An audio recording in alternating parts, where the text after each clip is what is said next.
hemen gaude, da postiutzena, da zirultzera itarde bai. Da zer ondo, zelan dikua, zure bufanda txoria.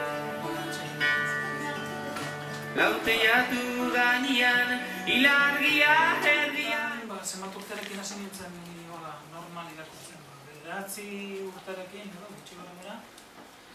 Eta egia zen hor ikusi ditut komiki batzuk, eta ni horiei esker hasi nintzen irakurtzen Tintinen abentura. Ezagutzen dituzu? Hor gaudela ikusi dut gainera. Ni Tintinekin hasi nintzen irakurtzen. Zenbat liburu idatzi dituzu, denak aurrentzako dira?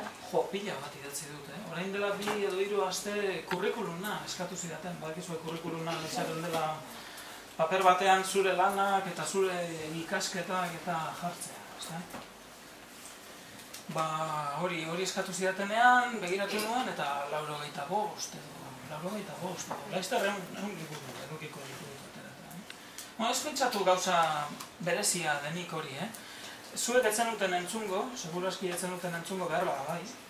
Seguraski ez, normalean zuen adinean egunkariak ez direlako irakurtzen, eta telebistako albistegiak ez direlako ikusten zuen adinean. Baina Xabier Gereño egin da. Zure galderari erantzun da, Xabier Gereño. Biak asko gustatzen zaizkiz, idaztea zuek badakizue hori, beti gehiago kostatzen da. Gehiago kostatzen da idaztea, pentsatu egin behar duzulako, zerbait sortu behar duzulako, txukundu, ordenatu, orduan hori lan handiagoa da, eta horregatik idaztea irakurtzea baino zailagoa da. Sariren bat irabazi duzu? Bai, sariak egia esan, badakizue zer gertatzen den, urte asko pasatzen dituzunean idazten, eta liburuak egiten, eta noizbehinka aurkezten dituzu lanak, sariketetan, eta noizbehinka, edo noizean lehin, bat edo beste irabazten duzu. Orduan, niri gertatu zen aurkeztea eta irabaztea, eta baita ere aurkeztea eta ez irabaztea. Badakizue bizitza honetan dena ondo eta beti berri honak, ez direla izan. Zein da lan gehien eman dizu liburua? Ondo, galdera polita. Behar lan gehien eman diran liburuan Etruskoak izan da. Etruskoak zer ote gira, ez da? Etruskoak herri bat ziren, antzinako herri bat. Ezagutzen dituzue Asterixen komikietan agertzen diren erromatarrak. Ezagutzen dituzue, Asterixekin agertzen direna. Etruskoak erromatarren antzekoak ziren. Horrelako herri bat ziren, Italian bizi zirenak, baita ere, erromatarrak bezala. Eta, haiei buruzko...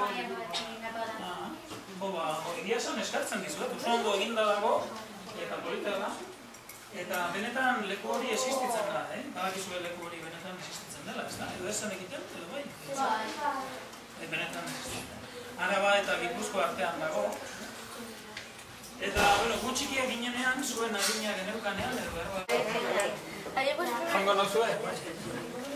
Tori Gorka, eskerrik asko. Zer nahi? Oianez. Ondo kasu polita zerrika. Txin. Pixka bat pentsatu, eta gero gota. Askotan lagundu ditin duzu dugu, Horretarako... Galdetu bat, izena? Zerratia dugu zerti Orlandi. Ez dut esan, izena? Hiru faltaria.